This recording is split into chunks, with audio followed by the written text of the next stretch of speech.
Gretchen Marowik, conductor and composer, and John Dixon Carr, the author, collaborated on tonight's Suspense.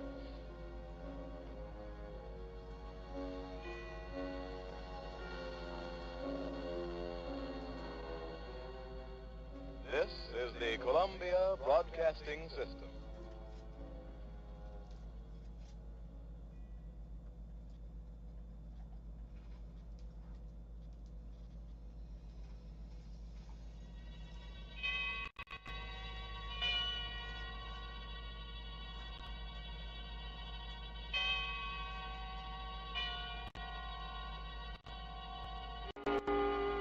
Suspense.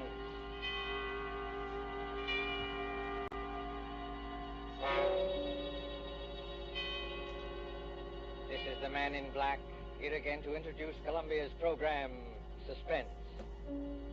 Our stars tonight are Miss Agnes Moorehead and Mr. Ray Collins.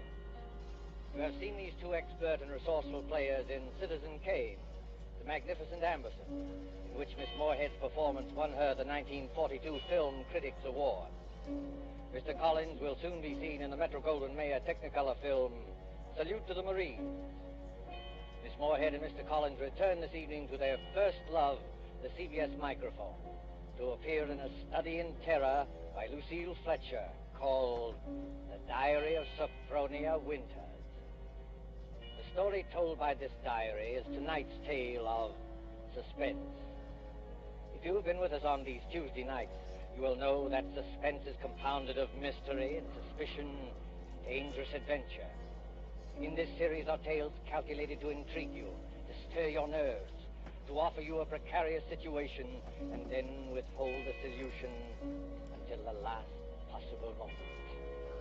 And so it is with the diary of Sophronia Winters and the performances of Agnes Moorehead and Ray Collins, we again hope to keep you in suspense.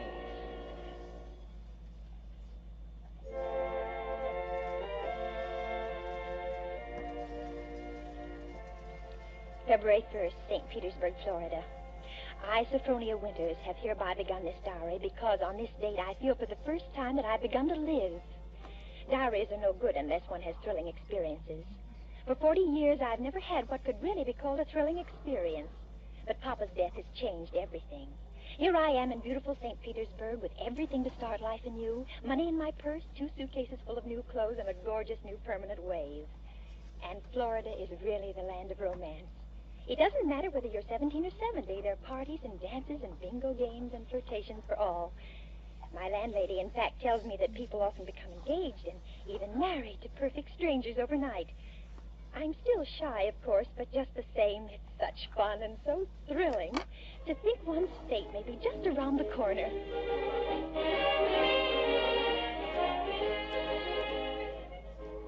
February 3rd.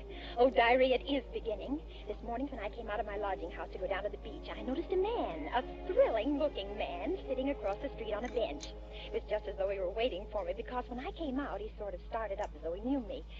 Of course, I didn't speak first, but I knew the minute I started down the street that he was following me. Well, I got to the beach and sat down with my magazines, and suddenly there he was, strolling toward me with a broad smile. Well, sitting out here all by your lonesome? Oh, yes, I am. Didn't I see you last night over at the Starfish Tea Room? The Starfish Tea Room? Mm-hmm. Oh, yes, I was there yesterday. But it was so crowded, I'm afraid I don't recall. Mighty nice cuisine they've got over there.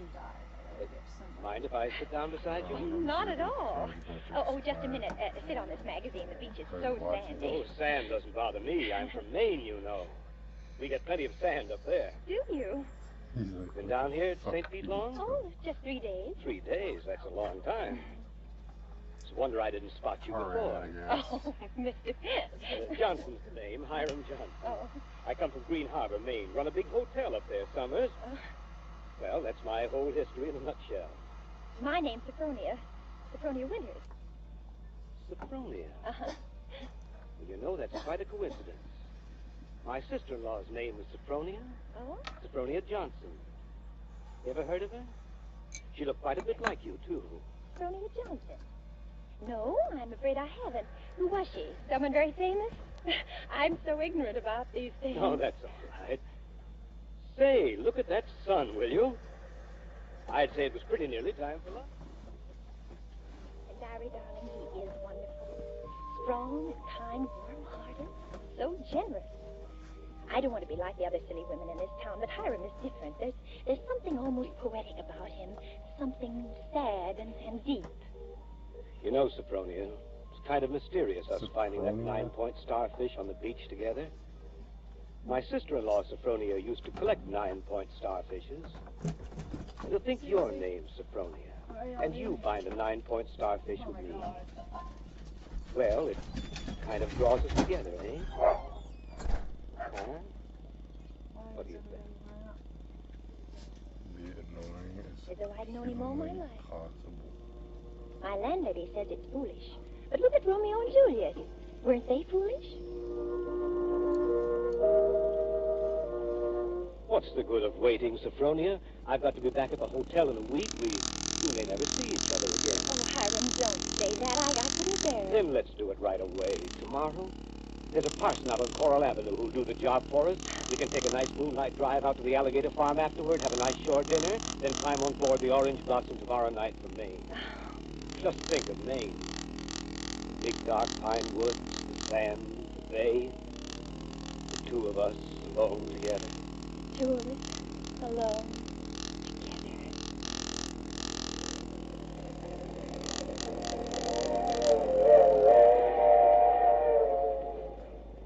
February 7th, on board the Orange Blossom. I was married in a wedding dress at Alice Green, where I lay, with a frill of white organdy at the collar and wrist, and a rhinestone belt buckle. Hiram sent me 1,000 roses. I'm pressing one precious flower between the pages of this diary for life.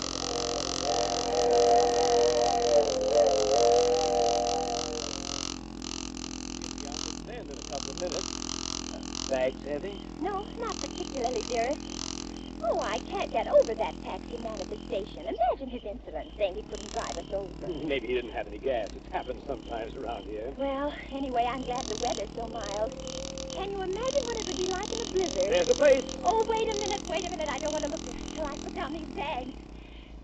Now, where? There. Through those big pine trees. Oh, it is big, isn't it? 125 rooms. So many fire escapes and backside and horses and towers.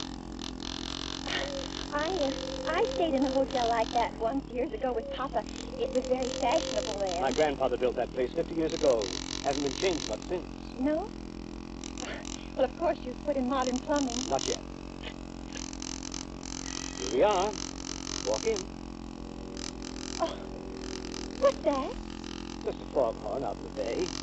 Oh, We get it almost every night in this kind of weather. what are you locking the gate for? Why not? There's nobody coming in after us. Or going out again for a while.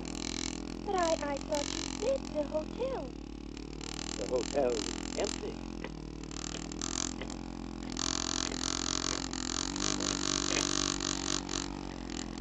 Hiram, What is it now? Hiram, darling, I know it sounds silly, but let's not go in there tonight. Let's wait until morning. Why? Oh, just because it's so dark and empty, there's not a light in the whole place, and no one's expecting us. What do we eat? Where are we sitting? Let's stay in the village just for the night. I've got things to eat, a place to sleep. Come on. Oh, my arm! Hiram! Hiram! You remember my telling you down in Florida about my sister-in-law, Sophronia? Well, that's her over there on the wall. Take a look at her. Hiram, you hurt me. Oh, well, this glass is very dusty. She must have died many years ago. But her face is sweet, very sweet. And her eyes, there's something very sad and wistful about her eyes. She was a murderess. She was hanged in Portland 25 years ago for the murder of my brother Ephraim, here in the lobby of this hotel. She murdered him in cold blood with an axe. That fire axe hanging over there on the wall. It was a summer day. There were guests sitting out on the front porch in the rockers. It was just after lunch. My brother Ephraim was sitting at the desk counting his loose change. My mother was crocheting in that old wicker rocking chair. Sophronia came downstairs, humming a hymn. Oh, don't, Hiram. Please don't tell me any more. Why not? Well, it makes me nervous to hear it like this in this big shadowy lobby. And your eyes, Hiram. Your eyes. Hiram, you're acting so strange. Hiram, what's the matter with you, dear? I know it was a terrible tragedy, but it happened 25 years ago. Don't touch me, Sophronia. Don't touch you. Do you remember what I said to you, Florida? What did you say?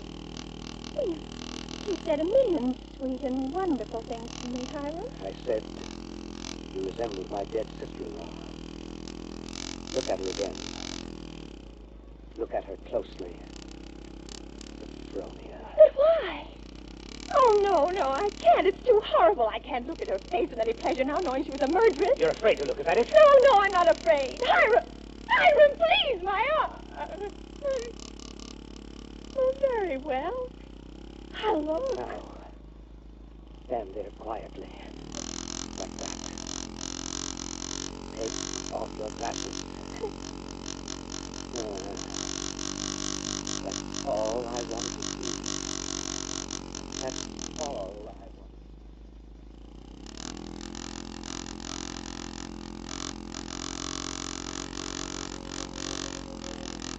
February 13th, Green Harbor Hotel, Maine. I can't understand it.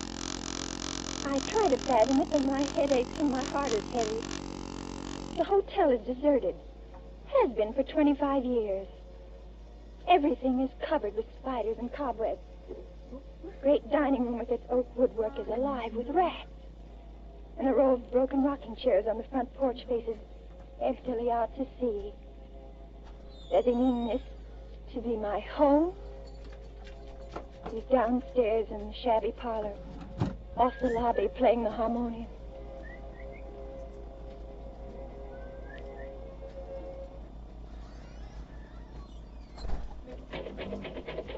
Sophronia. Yes? Yes, Hiram? Sleeping? No, dear. Why is your door locked? Come out. I want to show you around the place.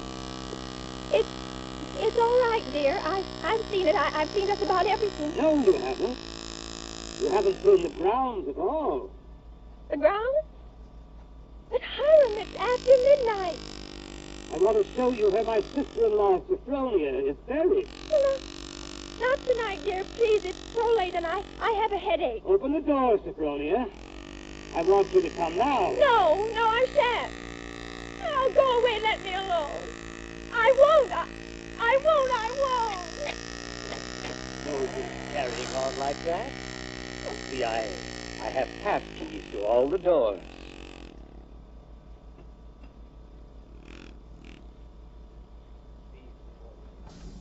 Beyond, where those 4 birches are standing, is where my sister-in-law, Sophronia, was laid away 25 years ago. It was the biggest funeral in the neighborhood. Folks crowded outside the gate with the dozens trying to get a look, but we wouldn't let them. Buried her ourselves without a service out here by herself on the grounds. Ethan was buried in town, but not Sophronia. I had a feeling I'd have to keep an eye on her even then. Keep an eye on her? I knew she was one of those restless sleepers who wouldn't stay quiet in her own grave. I knew before the year was out she'd find some way to start roaming around, hunting for mischief again. She was a young she-devil to the core, Sophronia. If it hang her till doomsday, wouldn't do any good. You think she wants this hotel? No, not this hotel. She never had any use for it alive again. No. She makes for the warmer climates. She was always a cold-blooded little fish, freezing and shivering all the time. Places like California and Texas, Florida, she makes for. Florida? Yes, that's one of her favorite haunts, particularly around St. Pete. She likes the flowers and sun and that. Hiram, I feel cold. Do you mind if I go inside now? Listen, I have explained everything. You think I'm crazy, I guess. Crazy. But I'm about smarter than some people give me credit for. Because, you see, I have found her now. 3 times. See that grove of birches over there? Under every one of them is a grave. I found her wandering the earth and the skies 3 times. And I've killed her 3 times. That still doesn't do any good. She's still restless. You killed 3 different women? So now I keep another open grave to remind her. It's waiting now. No, Hiram. No, please, Are you afraid? No, Hiram, you don't mean to say that you think... Just because my name happens to be Sophronia and that I look a little like... Think what, Sophronia? Nothing.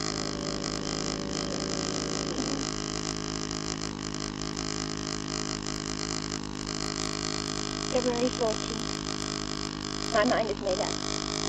I made a terrible mistake. I must get away from this place. I must get away from Hiram as quickly as I can.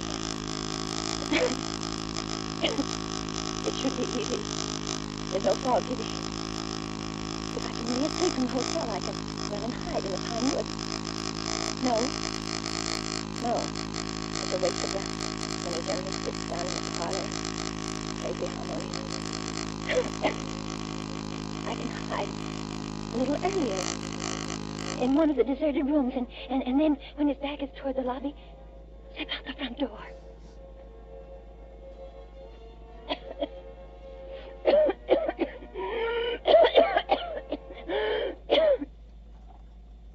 Sophronia?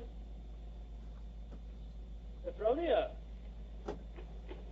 Sophronia! Oh, there you are. What's the matter? Anything wrong? No, Hiram.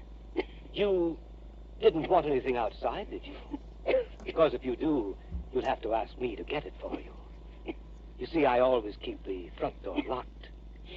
Yes, Hiram. Yes, the back door, too. And all the doors leading out into the porches and fire escapes. And a good many of the windows. It makes one feel safe from thieves. Peeping Toms. Oh, you've got a cold. That's too bad. Yes. I must have caught it last night. Outdoors. The damp. You ought to be in bed. A good bed. The only good bed in the house is in my sister-in-law, Sophronia's old room. No, Hiram. I'm all right. It's just a little head cold. Oh, little head colds often develop into pneumonia. Why, it's too bad I didn't think of that before. You might have slept in it from the beginning. Here, up these stairs. What? What's the matter? Are you so weak? No, I'm all right. This room is the cleanest in the hotel, too. I've always had a sort of suspicion of that. See, I've kept everything as it was. What's the matter? Nothing. No, it's just... It seems kind of familiar. No, it's just a thing. It's just a thing. It is like someone were living there. No, they only just stepped out for a moment.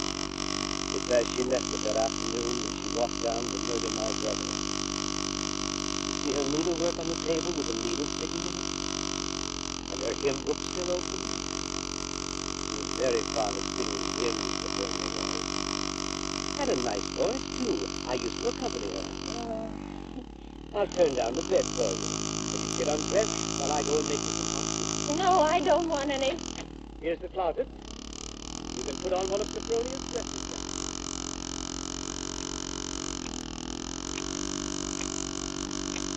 Darling, I'm beside myself. I shall go mad. 2 hours have passed since he locked the door upon me. Night's fallen and I'm alone. Alone in this horrible room with its hideous little mementos of death. I'm sitting here at her little wicker table trying to write this. Somehow, when one writes about a thing, it doesn't appear so real. My hand is just brushed against her needlework. Her hymn book, where they still lie, waiting. I can bear having them near me no longer. I must get them out of sight. Anywhere. In that closet. A bureau drawer. Ready for your tea? No. Yes, Hiram. Why aren't you in bed? You'll take worse cold, you know. I'll get in bed in a minute. First, Oh. Brushing up on your needlework again? My needlework? You've got it in your hand. Have I? Oh, yes.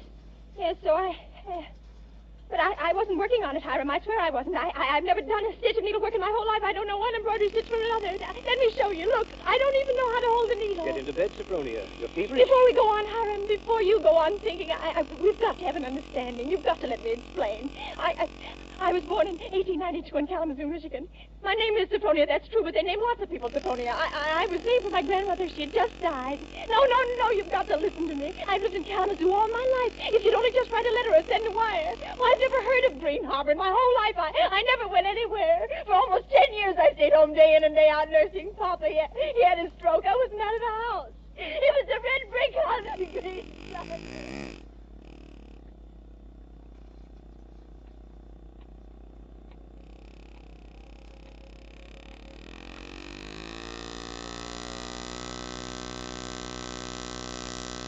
February 15th. Now I live only from moment to moment, listening to each creak upon the stairs. I've been in bed all day. It's night now. The foghorn has begun to blow again.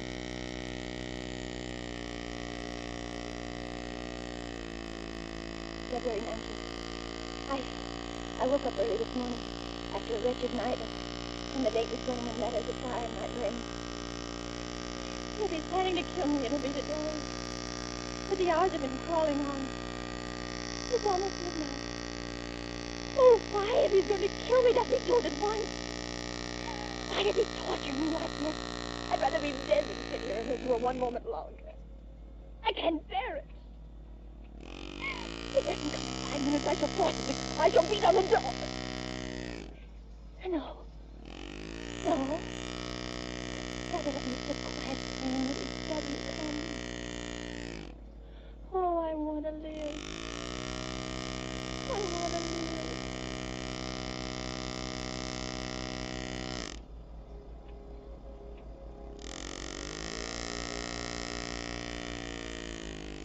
Sophronia!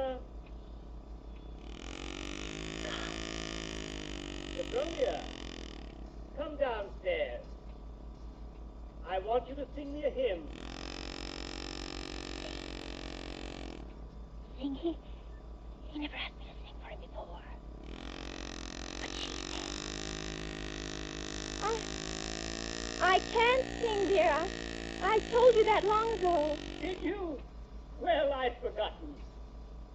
And besides, how can I come downstairs when my door's locked? It's unlocked. Try it. Unlocked. Oh, how could it be? Oh, it is, and I never know it. I never know it. Coming? He unlocked it. Sometime when I was just sitting. Oh, why didn't I try a few more times? Why did I just sit there and do? No, he's got me anyway. He didn't know. But I might. Oh, now it's too late. He's going to kill me. Sophronia! Yes, Hiram. I'm coming.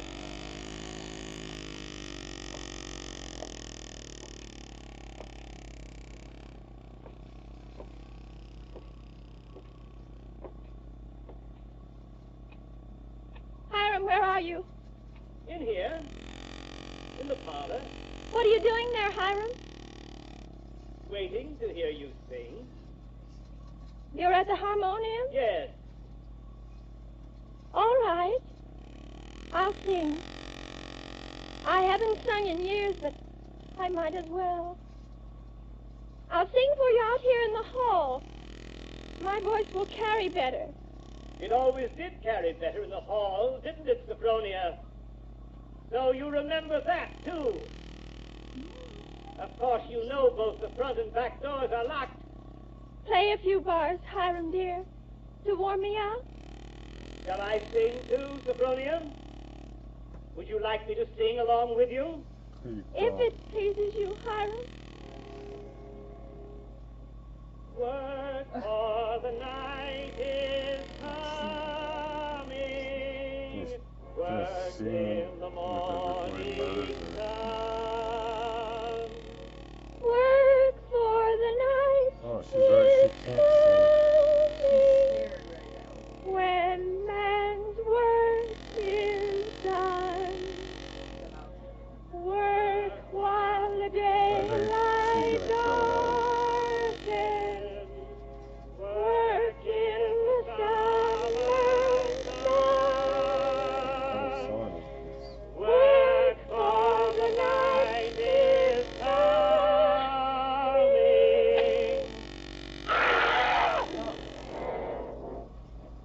Somebody got killed.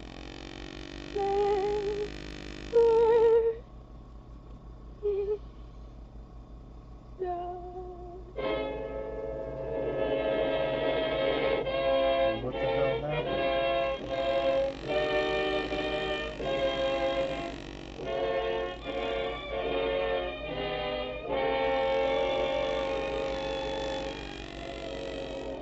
There's only one more page. Shall I read it to you? Yes. Yes, go ahead. March 22nd. I've been sick, I think, for a very long time. The pages of my diary are blank, but I shall take you out again, your diary, today and start you over again. No, I shall never look back at the other pages. I shall only write on and on about this beautiful place, so that no one reading this diary will ever know that I did it.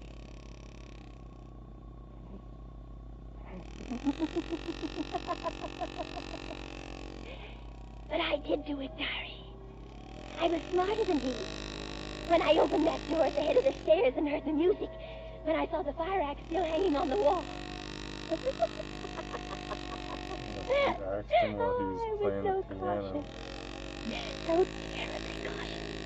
I tiptoed like a little mouse, even as I sang the hymn into that room where he was playing. But I was clever, so much cleverer than he.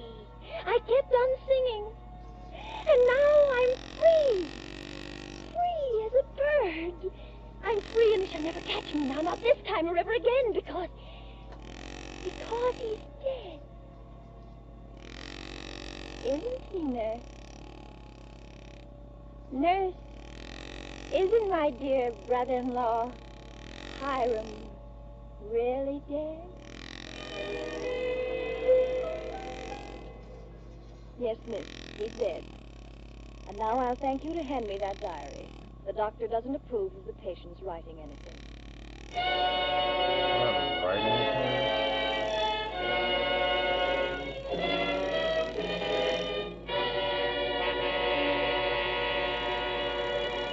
And so closes the Diary of Sophronia Winter, starring Agnes Moorehead and Ray Collins. Tonight's tale of suspense. This is your narrator, the Man in Black, who conveys to you Columbia's invitation to spend this half hour in suspense with us again next Tuesday, when Richard Dix, Gail Page, and Montague Love star in Death Flies Fly.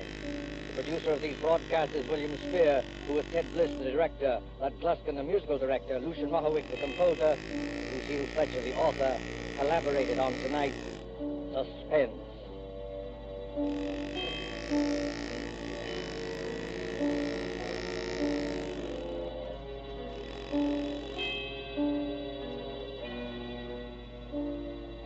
This is the Columbia Broadcasting System.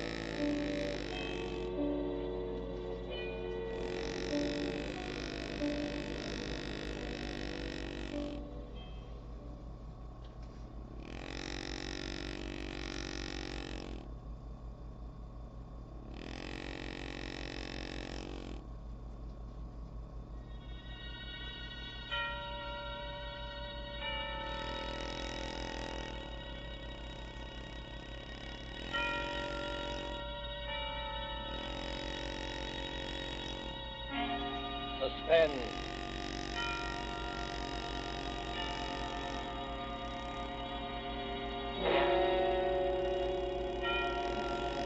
This is the Man in Black, here again to introduce Columbia's program, Suspense.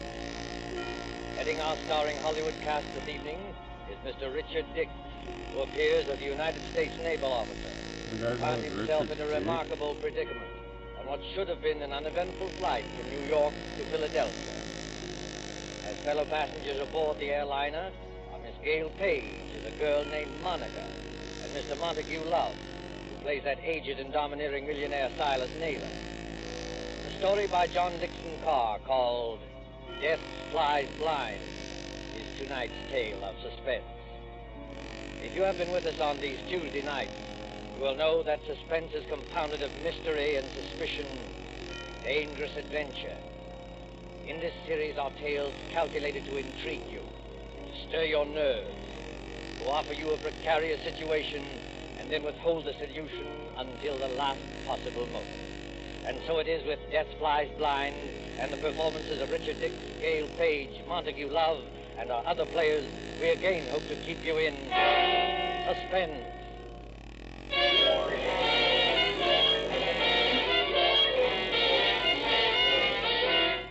LaGuardia Field, Municipal Airport of New York.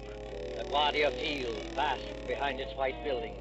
On a gray spring afternoon when rain splashes across the runways, dims the sky, and spatters on the wings of a great silver-painted airliner waiting beyond. Already as the limousine bus from the New York terminus slowly draws up to the waiting shed, you can hear the loudspeaker. 72, New York to Los Angeles. The big limousine bus, besides its driver, contains only two persons. One is a tall young man in United States Naval uniform, with the stripes of a lieutenant commander around his sleeve. The other is a tall and dark-haired girl, her face a little frightened in the blue. Flight 72, New York to Los Angeles. Plane ready to take off at gate number 6. Have your tickets ready, please. Fred, that can't mean us. Now, take it easy, Monica. We're not too late. What? They won't go without us. No, I mean it says New York to Los Angeles. That's right, Monica. Well, we're only going to Philadelphia. You're still right, my dear. I arranged for a special stop at Philadelphia. It won't take long, and then they go on non-stop from there. Fred, that's just it. Sounds Who's like going three on? birds in a Oh, you'd be single surprised. The airport bus must hold 20 people, but there's nobody in it except ourselves and the driver. Who's going on to Los Angeles or anywhere else? I was going to tell you about that, Monica. All right, miss. All right, sir. Up under that shed and out the door on the other side. Oh, got your tickets ready? Yes, I got them. All set, Monica? The rain is certainly coming down. Do they take off when it rains like this? Oh, miss, a little rain don't bother them. What does bother them is unsettled weather at other places. You mean it's perfectly safe? They never take off, miss, unless it is safe. You better hurry up now.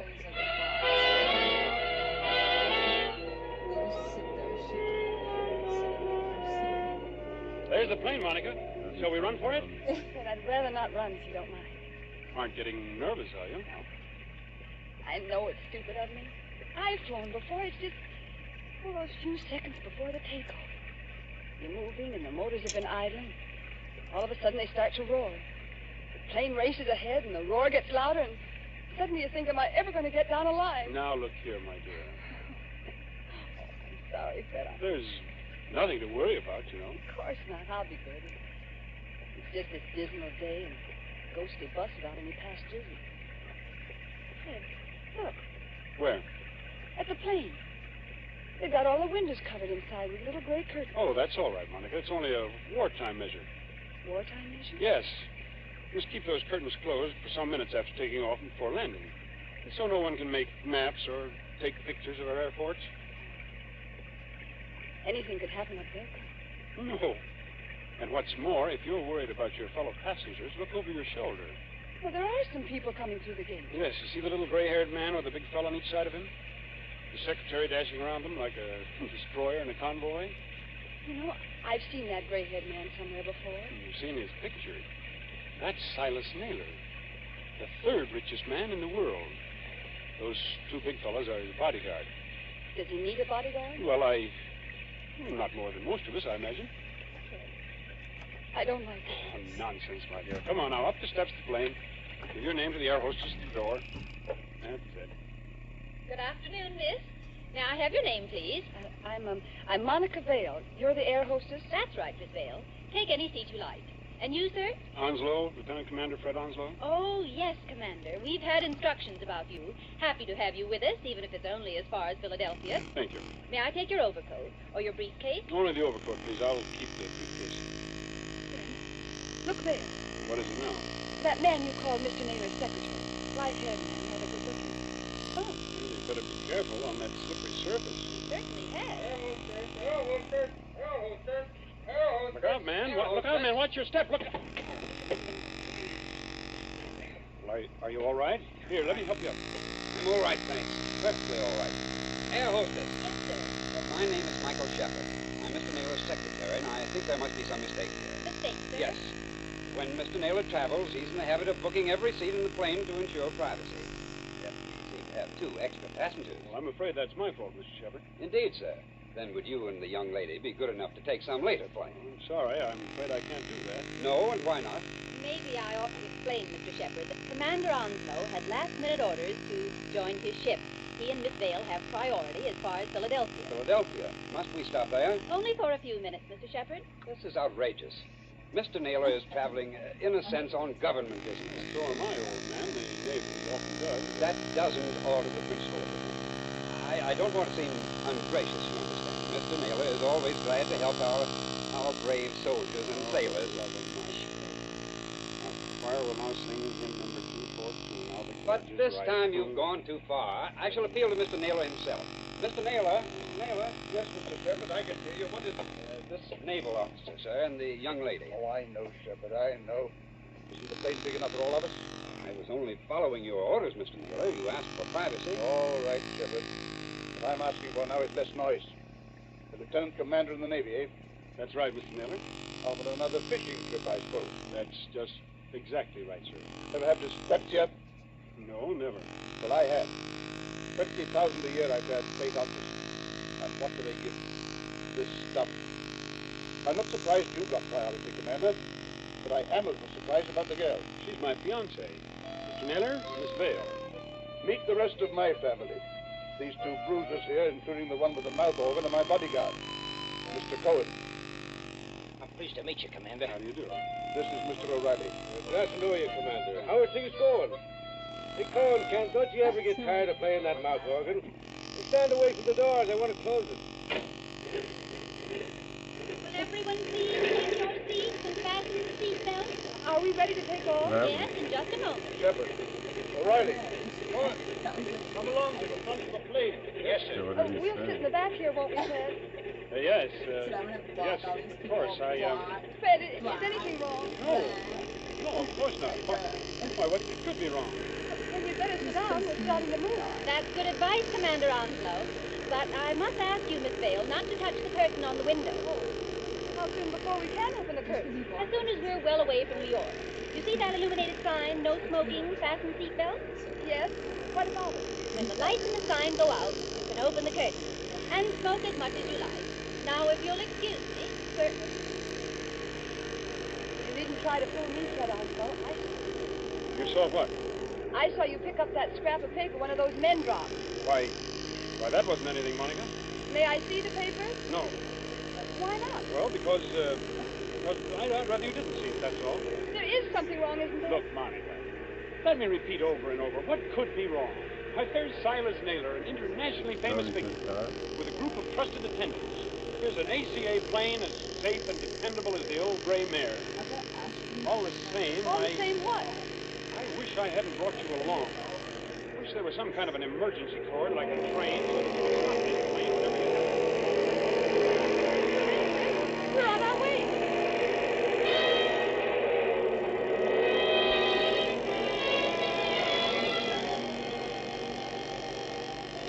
Minutes, 30 minutes, 40 minutes.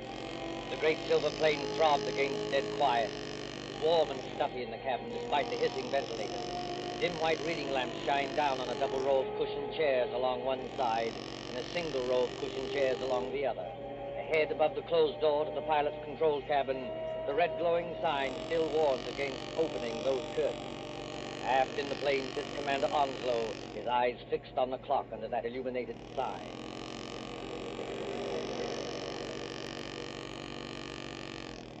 Monica. Yes? What? It's not exactly all right. Then why do you think? Because we should have been in Philadelphia 5 minutes ago. At least we should have been circling over the field. And you're not? No. But we're still 10 or 12,000 feet up if the pressure in my eardrums count for anything. And traveling like a bat out of Hades. Weather's delaying us, I guess. Maybe it is. Awfully bumpy, isn't it? Yes, a little. Makes you gasp for breath and your stomach turns. That was a bad one. Not getting airsick, are you? I don't think so. Wish I had some of that chewing gum you give me. A ring for the air hostess. She'll bring you some. I did ring the bell, Fred, and there's no answer. Oh, she's busy in the pantry back there, that's all. She can hear you. Here, I'll get you some gum. No, wait, I'll go. Sure you're all right? I want a powder my nose anyway. Besides, you're going to have company. Mr. Shepherd is weaving along this aisle as though he didn't like air pockets either. Well, thank the Lord one of that party's awake up there. I thought they were all dead. Don't say that. Say what? Dead. A spooky plane with everything so quiet and dead it's terrible. Remember how the pilot walked through a while ago and looked around and walked right back to the control cabinet? No, I didn't notice it. Oh, that's what I mean. It was like a ghost. I'll be right back. Say, Commander Onslow. Yes, Mr. Shepherd? Mind if I sit down? Not at all. Go ahead. Fact is, Commander, I want to apologize. Well, that's all right. Forget it. I'm not this no-mannered guy, so must have sound. No joke, you know, taking care of the chief. I've got to go ahead like a cyclone, so that everything will be quiet when he gets there.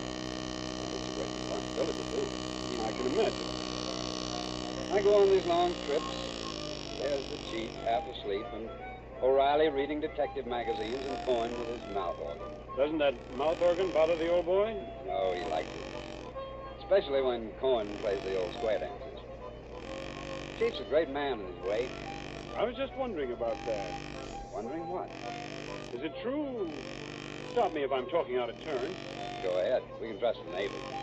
Is it true he's offered to design and build, at his own expense, a fleet of underwater cargo boats, submersible freighters, up to 5,000 or 6,000 tons? That'd do away with the submarine menace altogether? Where did you hear that? Oh, just rumor. Is it true? Yes. It's true enough. See, Mr. Shepherd, I'm one of a few people who believe that plan is practical. There must be a lot of people who would like to see Mr. Naylor put out of the way. There are, Commander. Only they can't get at him. You're quite sure of that? Dead sure. Hitler himself isn't better guarded. Why, you could no more shoot or stab or poison the chief than you could... What was that? What happened? Monica? Is anything wrong? Back there? Well, it's all right, sir. It's only a noise in the pantry. We'll see to it. Monica, pull yourself together. What's wrong? It's that air hostess, Miss Lee. Well, what about her? She's lying back in the pantry among the broken dishes with her head all over blood. Somebody beat her over the head and left her there to die. Somebody? Yes. But nobody's gone back to the pantry. Nobody's gone past us Except the pilot or co-pilot of this plane, remember? Excuse me, Mr. Shepherd. I'm going to open the curtains on that window. You think it's wise, Commander? We were told not to. Well, we were told a lot of things. I'll just take the responsibility of... Good Lord! There, Monica. Mr. Naylor! Yes, son. What's up? Draw the curtain on your window and take a look down. O'Reilly and Cohen have got guns. They better keep them handy. Is that so now? Why? Because we're not flying west. We're over the Atlantic Ocean now and headed straight out to sea.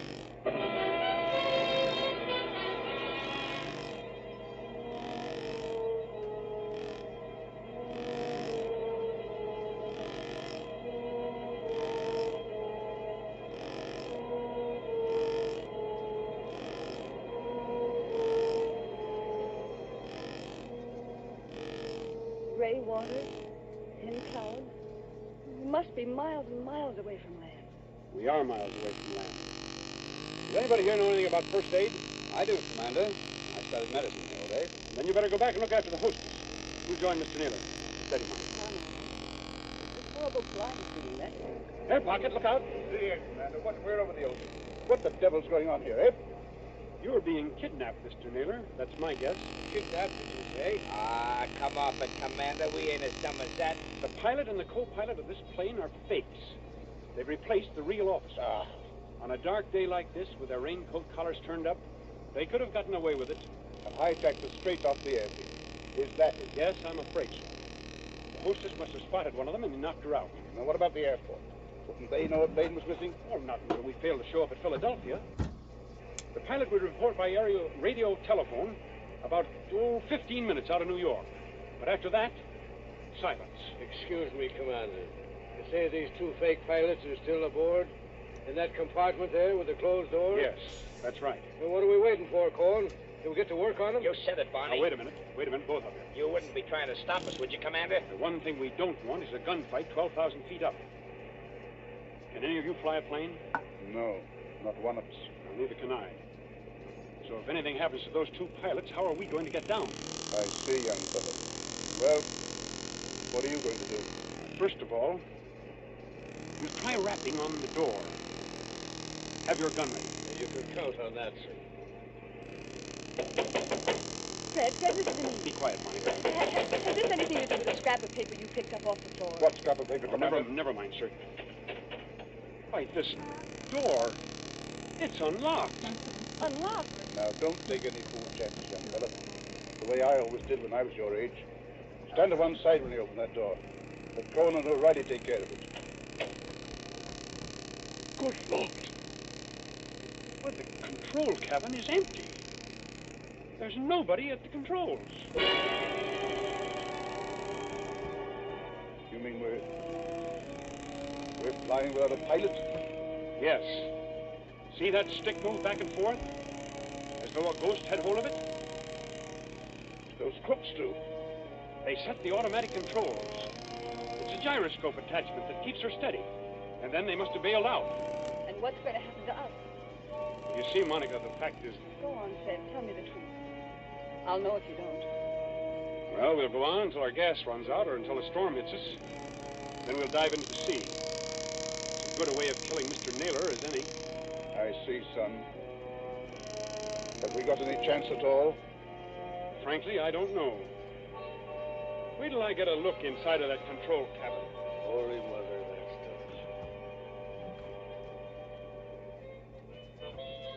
touch. Cohen, stop it. Stop it! Yeah, Mr. Naylor? Stop playing that infernal mouth organ. Or if you must play something cheerful. Yeah, sure, Mr. Naylor, sure. How long do you think it'll be before we... Quiet, Cohen. Here's the commander back again. Well, then, fella. Radio telephone's out of order.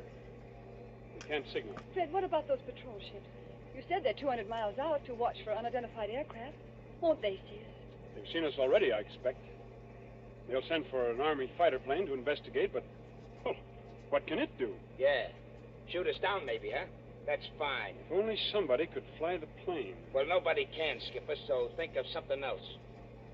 See, Mr. Naylor, I was wrong. Wrong, son? About what? One of your party, and I can guess which one, dropped a torn piece of paper. There was a line of writing on it, probably the end of some instructions. Well? Those instructions ended, you should land just as your fuel fails at 7 o'clock a.m. You should land just as your fuel fails at 7 o'clock a.m. But that might not have anything to do with this, son. What made you suspicious of it? Because it was written in German. In German? Quiet, Cohen. I can't hear myself think. Okay, Mr. Naylor. I'm sorry. I thought the fake pilots were kidnapping you, maybe abroad. There's not enough fuel for that, is there? Well, if there's enough fuel for Los Angeles, then there's enough for Europe. Plane's about to go Well, that down. won't work. Plane is going to They bailed out and left us to crash. Excuse me, sir. But it's getting black as pitch out there. I think there's a storm coming up. What happens when that hits us? Plenty, O'Reilly. Plenty. Yeah, well, I was afraid of that. If only somebody could fly this plane, I could navigate it. Navigate? Yes. You have to learn aerial navigation in my business. With enough figuring, I might even set a new course and try the automatic controls on it. No, I don't dare handle the ship. Wait a minute. I know a way out of this. Well, then speak up, miss. There's a 90-mile wind going to hit us any minute. The air hostess, of course. Miss Lee, what about her? I remember reading somewhere that most air hostesses get flying instructions when they've been with the company for a given length of time. You know, Miss Vale, that's true. There was a girl of Inter Airways who told me the same thing. And if this one can even make a try at landing a plane, we may get back to New York yet. I thought you said she'd been knocked out. Well, she isn't badly hurt, but there's just a chance that maybe she's... There's Shepard, coming back from the pantry. Anybody got a drink? Wasn't very pleasant back there. How is she? You know, we were just wondering whether Miss Lee might be in any shape to pilot the plane. Pilot the plane? Why in blazes should she pilot the plane? There's no time to explain now, Shepard. But we're bound for Davy Jones unless something's done.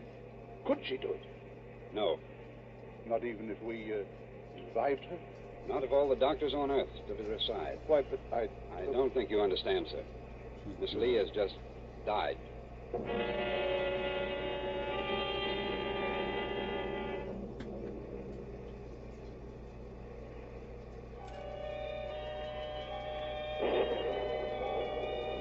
Thin singing of wind above the clouds, then storm with a white eye of lightning at the windows. Losing height, gaining it again, blown off her blind course, flung partway back again, always racing forward on a flight to nowhere.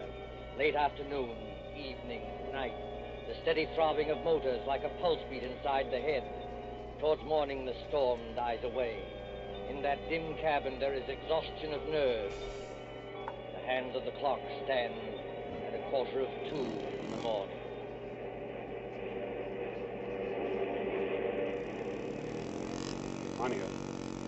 Monica, wake up. What? Oh. It's Fred. Keep your voice down.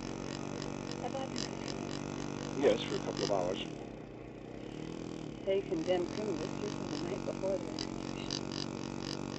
Where are the others? I was a boy back home in the county down.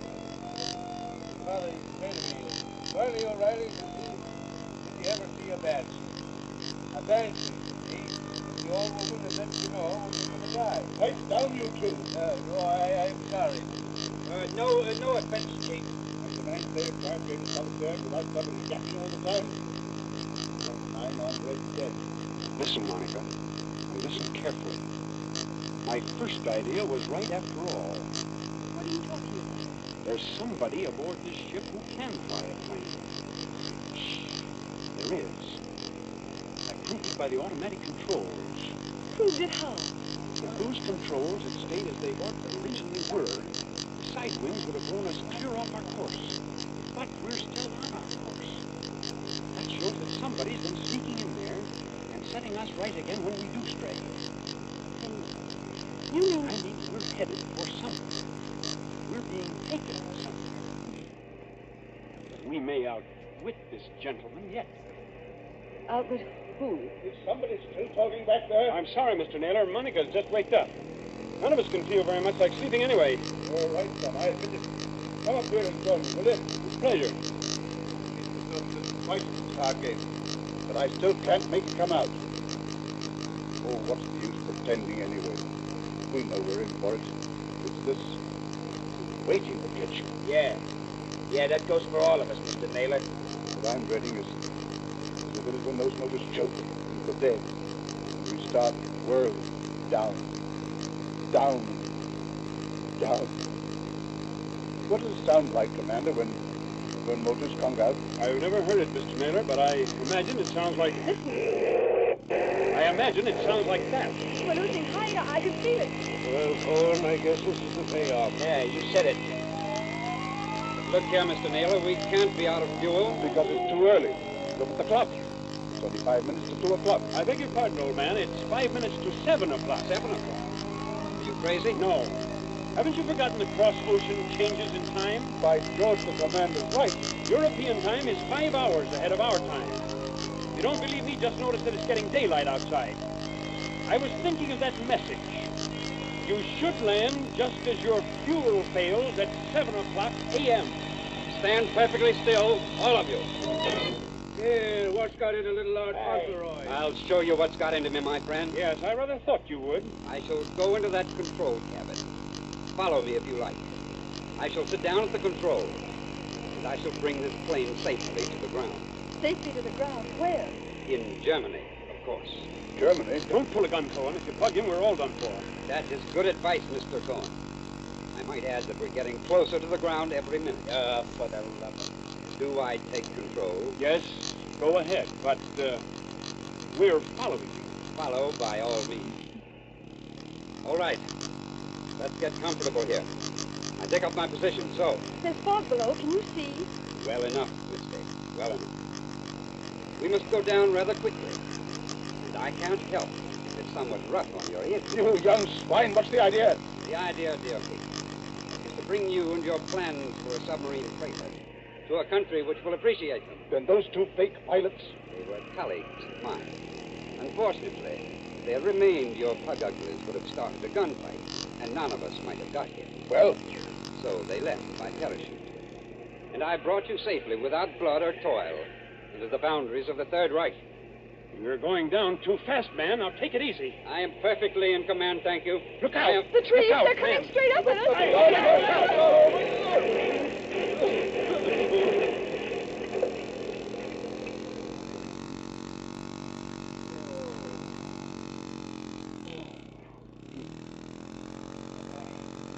Are you all right, Monica?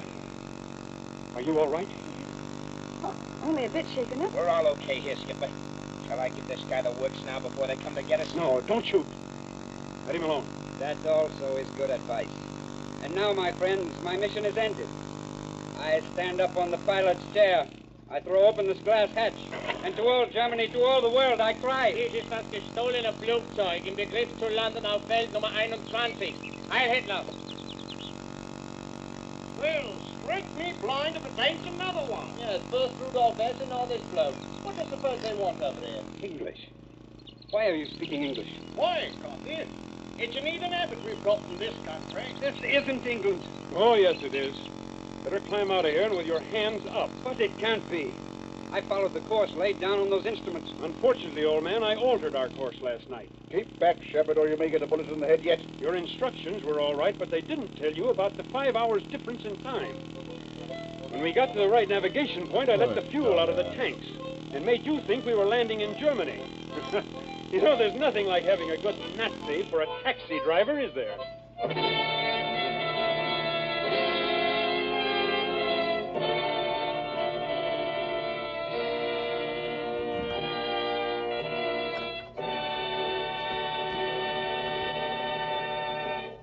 And so ends Death Flies Blind, starring Richard Dix with Gail Page and Montague Love.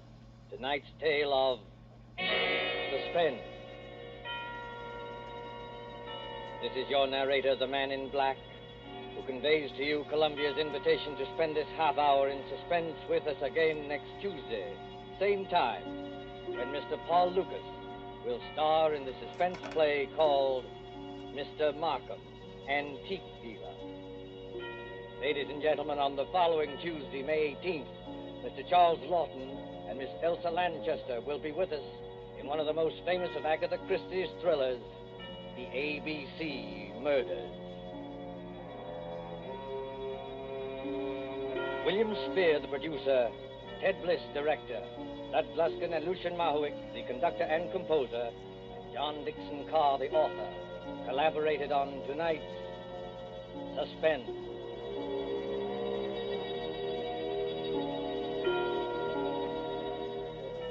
This is the Columbia Broadcasting System.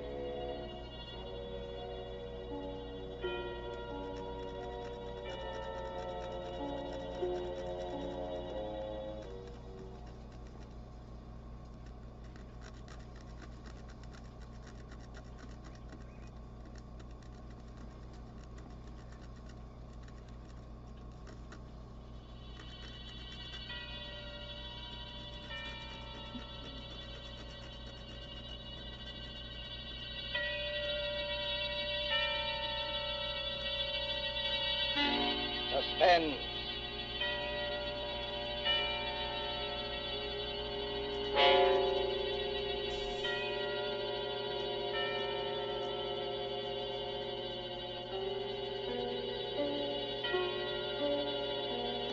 This is the Man in Black, here again to introduce Columbia's program, Suspense. Heading our starring Hollywood cast this evening is Mr. Paul Lucas, and with him are Miss Heather Angel and Mr. Bramwell Fletcher. Story by John Dixon Carr, dealing with strange, very strange happenings in a London curio shop, and called Mr. Markham, Antique Dealer, is tonight's tale of suspense. If you've been with us on these Tuesday nights, you will know that suspense is compounded of mystery and suspicion, dangerous adventure. In this series are tales calculated to intrigue you, stir your nerves, to offer you a precarious situation, and then withhold the solution until the last possible moment. And so, with the performances of Heather Angel, Bramwell Fletcher, Paul Lucas as Mr. Markham, antique dealer. We again hope to keep you in suspense.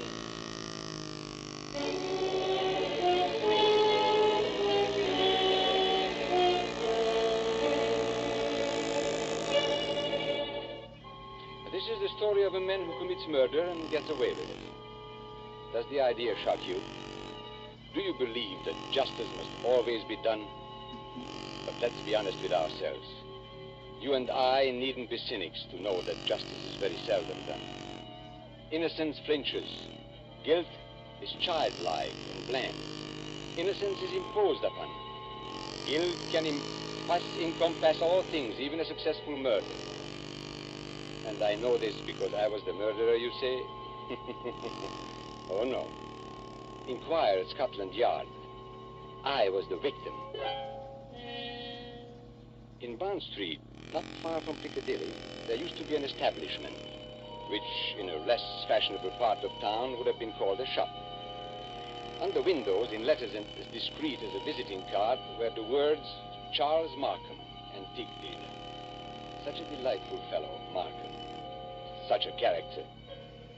30 years ago, yes, as long as that, this antique shop was a dingy place, despite deep carpets and crystal chandeliers. It rustled with the ticking of 100 clocks. It was shadowed by damascened armor and the loom of tall tapestries.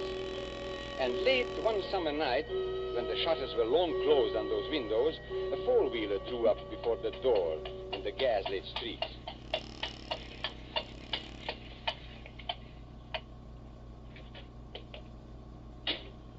That's all, cabby. You needn't wait. Very good, miss. Good night. Good night.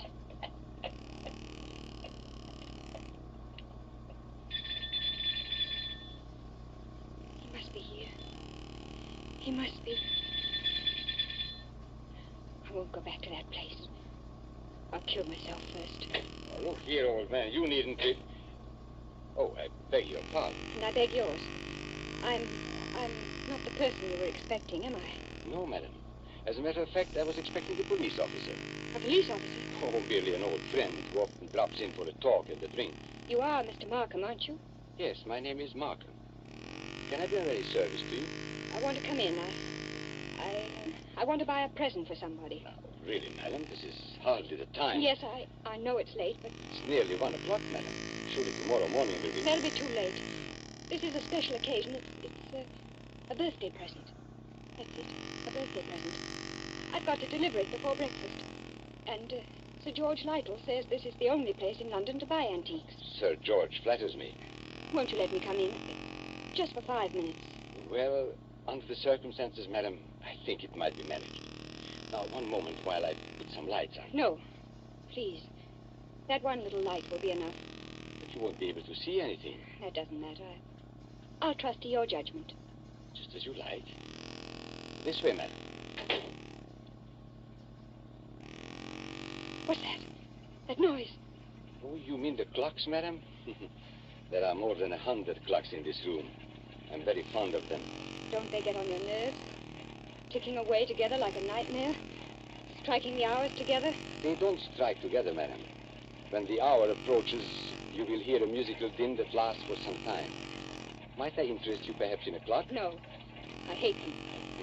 Now, all the same, this grandfather clock might amuse you. What about it? Observe the signature. Johannes Carver, Londini, Facet A.D., 1752. You could see better, madam, if you raise that veil. I'll keep my veil down, thanks. Just as you please. But look at the clock. I open the glass face like this. Then I push the second hand forward like this, and... 1 o'clock and all's well. What the 1 fuck? o'clock and all's well. What was that voice? Only the clock, madam. I Nothing just more. see a small child Clever, trapped in isn't the it? clock. The device of old John Carver. Anticipating Mr. Edison's gramophone by more than 100 years. Oh, but you don't like clocks. No. May I ask whether the present is for a lady or a gentleman? It's for a man. Oh, have you some knowledge of antiques? Yes. I mean... Furniture, perhaps. Porcelain, bronzes, tapestries, weapons. He might be very much interested in weapons. But then I imagine his name is Mr. Ronald Gilbert. Now, will you tell me, Miss Ray, why you really came here tonight? You know who I am. Naturally. You are Miss Judith Ray. I was the one who came here. I wanted to see what sort of a man you actually were. Have you found out? No, but I won't go back to prison. I won't. You will. But since it's to be a business conference, Miss Ray, and I imagine it is, Yes. well, then suppose we go into my office, here at the back of the shop. Will you precede me? Thank you. Oh, you must excuse the dust covers I've put on the chairs here. I'm leaving for a holiday tomorrow, and the shop will be closed. Then I return next week. Miss Ray, I shall expect the amount requested. In cash, of course. But I can't raise 2,000 pounds. You ought to know that. Well, your fiancé could raise the money, I imagine. Ron? Do you think I'd have Ron know where I've been? Or what I've been? It's better than having his father learn it, surely. Now, sit down, Miss Ray. I'd rather stand, thank you. Now, that's a very foolish gesture, but the ladies will do it. They think it gives them dignity and shows the disdain of the poor blackmailer. You see, I make no bones about it. I am a blackmailer. You seem rather proud of yourself. Why not? I am the one person in England, perhaps in the world, who has made it a large-scale business. Congratulations. And what is all life but blackmail? The child says, if you don't give me that, I'll scream. The grown woman says, if you go on behaving like this, I will leave you. Your sex, Miss Ray, are blackmailers from the cradle. You know, Charles Markham, I wonder... Yes? I wonder if anybody has ever hurt you very much. Hurt me? What do you mean? When you talk about the world and people in general, your face goes white under the eyes. You pick up that letter opener from the desk. Not a letter opener, please, Miss Ray. A Medici dagger. 16th century work. It isn't the money that really interests you. I don't understand. You hate the world. You just want to torture people, but you think you've been tortured. Isn't that so? This is a very sharp dagger, Miss Ray. If I throw it down on the desk, it sticks. Like that. Isn't it so, Charles Markham? My motives, Miss Ray, aren't in question. Whereas your motives are. Now, let me see. 10 years ago, in 1903, a certain girl called Letty Wilson, your real name, I believe, fell in love with a rather contemptible underworld character named Arthur Akers. Please. No humiliation was too great for her. She worked for him, lied for him, stole for him. I was only 18. I didn't know what I was Now, doing. this girl, for a very shabby